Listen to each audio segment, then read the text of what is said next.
Hi, this is Jacob Nash with JNGL, and this is... Sorry about that, it's freezing kind of. Unit 5, Lesson 5. It doesn't say it, but that is what it is. There. And it's about CPCTC theorem. Corresponding parts of congruent triangles are congruent. So in this unit, what have we learned so far? So there's been a lot of different lessons in this unit that I have done. Lesson 1 was algebraic proofs, the two-column proofs. So this is really just if you're confused about something, you can go back to these videos. Lesson 2 was congruent triangles. Lesson 3a was also about congruent triangles, but about some of the theorems that you can do. Lesson 3b was continued, and so was Lesson 3c. They were all about some theorems that you can use, but there was something that happened with Lesson 3b, and I didn't realize this, but you can't access that, and I'm not able to make it again. Sorry about that. So I might be able to say it on a video in the future about where to find more help for it, but right now I don't know exactly what to do, but I'm sorry about that you can't watch 3b. And then it will say deleted video. I didn't delete it, it just never uploaded for some reason, and I deleted the video from my computer already. So lesson 4 is what I did, that was hypotenuse leg theorem. So all these lessons 2 through 4 are something that can prove that a triangle is congruent. And the different ways that you can do that is if all the sides are congruent on the triangles, side, angle, angle, or angle, angle, side. Or you can also show that the corresponding angles and sides are congruent. So we have proven that the triangles are congruent. Now we can figure out that the triangles are congruent, but also take it a step further and find out that all the other sides and angles are congruent. Once we know that the triangles are congruent, we know that the corresponding parts are as well. And we can use the 5 theorems to do that. So here's what the setup of the proof will look like. So as usual, you will just say what's given to you. So if it's like given, it has like a picture of 2 triangles, you'll say what's given. Maybe you even want to write that down or draw that on the triangles. And I know that it looks like it's just 2. It could be however many that it needs to be. It might be only 1, or it might be 3 or something. But it doesn't matter how many there are. You'll do the given first, then you'll prove that the triangles are congruent. It doesn't matter how long that takes, how many different rows. And then after that, you state that the triangles are congruent. And you say the reasons for all of these. And for this one, you just say what we always have said. Whichever theorem that you used, say why. Now state that the triangles are congruent. That's what you need to do if you're trying to prove that sides or angles are congruent using the corresponding rule. So the reason is CPCTC. Here's practice. If you didn't understand that, then here's how you can do it. So we have this triangle here that are 2 triangles.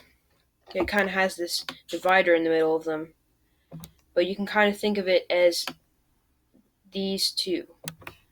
Okay, but here's what's given. Angle W and angle U are congruent, and segment WX and XU, WX and XU, they are also congruent. This time, really, if it was a real question, there wouldn't have even been a given, and you would just have to know that's what's given because it's already drawn from there. Then you want to prove that angles WTX, WTX, that's this one, and XVU, so remember the middle letter is where the vertex is. we want to prove that these are congruent. Or sorry, that's WVX. Sorry, that's the wrong thing. It's this one right here. Here's how you can do that. Well, first, let's say what's given. So first, what's given, number one, is that angle W equals, or we could just say congruent because it's what it says, U. And that's very messy, but sorry about that. Reason is that it's given. Then the next thing is, and I know that there's 5 spaces here, that's just because I know that's what it's going to end up being, but it could be however many that it needs to be. So then segment WX is congruent to XU. Sorry about that. The reason is also given, so I'm just going to do that because it's given. Both of those is given. And then the next thing is that we need to prove that the triangles are congruent. Which ones? Well, it looks kind of like there's 4 triangles, but we can kind of prove that any one of them are congruent to the other ones.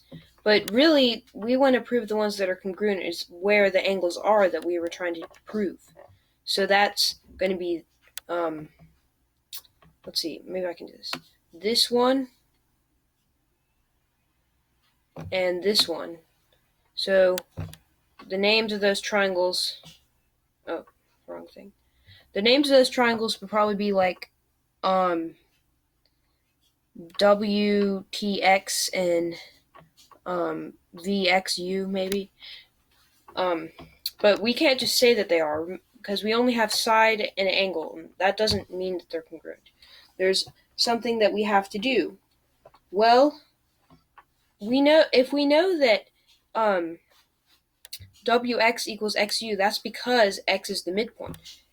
If X is a midpoint, we can also consider that it could be for that. The only way that we could tell is we know that the opposite sides of congruent angles are also congruent. So let's see. The opposite side of this W, right here. So that's XV. It's congruent to the opposite side of U, which is TX. TX and XV are congruent. That's the next thing we can say. TX and XV are congruent. Why? Well, it's because opposite sides are congruent to each other. So I can just say OP side are congruent. That's the reason why. We couldn't just automatically think that TX and XV are congruent because X is the midpoint of this. It might not be for that, but we know that it is. So this is just kind of a mess. Let's see. I'll kind of erase this. Well, I'll have to draw back some of that, but let's just clean this up a little bit so that it's a little easier. So we're trying to say that these are congruent. That's what we're proving. And then now we also can say this, that TX and XV are congruent. We have to do 2 lines because they're not congruent to those. All right, the next thing is now we have 2 sides and 1 angle that are congruent. That's side angle side theorem. What does that mean? That the triangles are congruent. So now we can go and say that those triangles are congruent. Triangle WXT is congruent to triangle, I guess we could call that VXU. Why?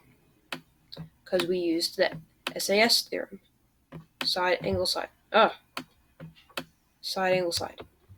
Last thing, we can finally prove that. We had to go through all that, but now we can prove that that's equal. I'm going to pause the video while I write that. So now we have that. There we go. that's the next thing that we can prove. We can finally prove that. Because what does this whole theorem on this video say? It says that if triangles are congruent, also the parts are. So what triangles are we even talking about? This one and this one. We can kind of forget the other ones for now, but we know that all the parts are congruent. Even we could say those are, but we're just saying that, and the reason, all we have to say is, sorry, that's the wrong thing.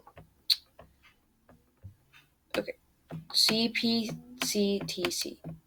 There we go. That is why. That's how you would do that. And there you go. Done. Thank you for watching this video. I'm sorry if you are having trouble with this unit because there's no lesson 3B. And I think that even happened on a different video too, also for lesson or unit 3. So I'm sorry about those two videos that haven't worked, but maybe there's something out there. I know there is other YouTube channels that can help, and Pen Anatomy also can do that too. Alright, so thanks for watching.